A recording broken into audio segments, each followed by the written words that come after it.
4 പേരുണ്ട്. അത് സാരമായി പരിക്കുകളില്ലാത്ത ആൾക്കാരാണ്. അവർ കുറച്ച് സമയം കഴിഞ്ഞ് ഇവിടുന്ന് ഡിസ്ചാർജ് ചെയ്യുമെന്നാണ് പറഞ്ഞിട്ടുള്ളത്. പിന്നെ നമ്മുടെ അറിയുന്നിടത്തോളം വാഹനം ഓവർ സ്പീഡായിരുന്നു എന്നാണ് പറയുന്നത്. ആ ഓവർ സ്പീഡ് കാരണം മറ്റൊരു വാഹനത്തിന് സൈഡ് കൊടുത്ത് വണ്ടി മറിഞ്ഞു എന്നാണ് ദൃക്സാക്ഷികളിൽ നിന്നുള്ള വിവരണം. ഇപ്പം ചാനലിലൊക്കെ റോഡിലൊന്നും അങ്ങനെ ഒരു വിഷയമുള്ളതായിട്ട് നമ്മൾ അന്വേഷണത്തിൽ അറിയുന്നില്ല. ഓവർ സ്പീഡായിരുന്നു. പിന്നെ എതിർഭാഗത്ത് വാഹനം വന്നപ്പോൾ പെട്ടെന്ന് സ്പീഡിൻ്റെ ഇതുകൊണ്ട് മറിഞ്ഞു എന്നാണ് നമുക്ക് കിട്ടിയിട്ടുള്ള ആദ്യഘട്ടത്തിലുള്ള വിവരം. അതാണ്.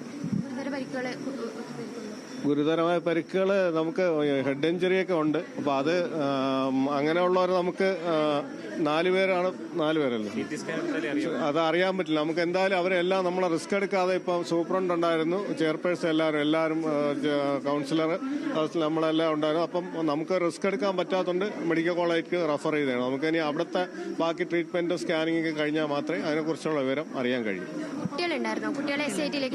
കുട്ടികളുണ്ട്. അല്ല, അത് മെഡിക്കൽ കോളേജ് തന്നെ. CT സ്കാൻ എടുക്കേണ്ടതുണ്ട്, അതുകൊണ്ട് മെഡിക്കൽ കോളേജ് റെഫർ ചെയ്തു. ചെയർപേഴ്സണാണ്.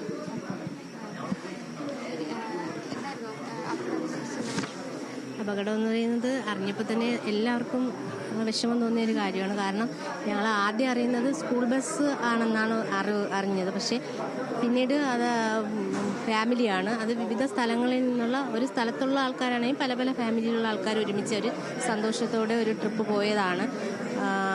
കേട്ടപ്പോൾ വളരെ വിഷമം തോന്നി. എല്ലാവരും രാഷ്ട്രീയ പാർട്ടിക്കാർ, ഞാനുൾപ്പെടെ, ബഹുമാനപ്പെട്ട മിനിസ്റ്റർ GR അനിൽ സാറ് അപ്പോൾ തന്നെ ഇടപെട്ടുകൊണ്ട് സൂപ്രണ്ട് ഉൾപ്പെടെയുള്ള എല്ലാ ഡോക്ടേഴ്സിനെയും ഇവിടെ എത്തിക്കുകയും അതുപോലെ തന്നെ രക്ഷാപ്രവർത്തനത്തിനായി എല്ലാവരും, ഈ നാട്ടിലുള്ള എല്ലാവരും, രാഷ്ട്രീയ പാർട്ടിക്കാരായിരുന്നാലും കൗൺസിലേഴ്സ് ആയിരുന്നാലും എല്ലാവരും, RDO ഉൾപ്പെടെ പോലീസിൻ്റെ ഉൾപ്പെടെ നല്ലൊരു സഹായത്തോട് കൂടിയിട്ടാണ് നമുക്ക് ഇതിൽ ഇടപെടാൻ കഴിഞ്ഞിട്ടുള്ളത്.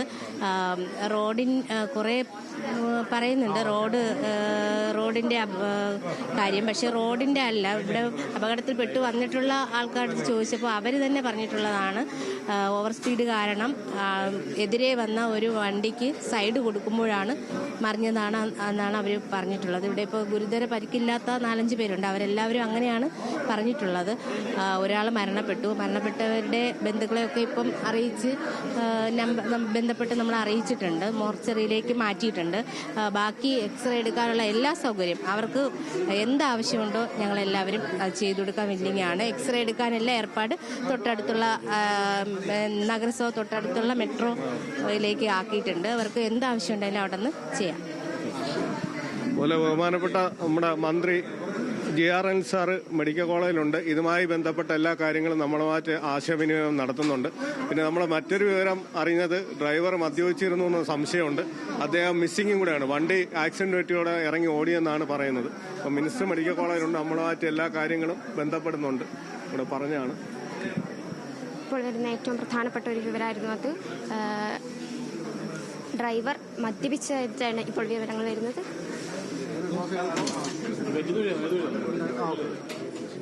അതാണിപ്പോൾ ലഭിച്ച പ്രതികരണം അനുസരിച്ച് ഒരു സൂചനയാണ്. ഡ്രൈവർ മദ്യപിച്ചിരുന്നു എന്നൊരു സംശയം അദ്ദേഹത്തെ കാണാനില്ല എന്നുകൂടി പറയുന്നുണ്ട്. അതിൽ പോലീസിന്റെ ഭാഗത്തു നിന്നാണ് ഒരു വ്യക്തത വരേണ്ടത്.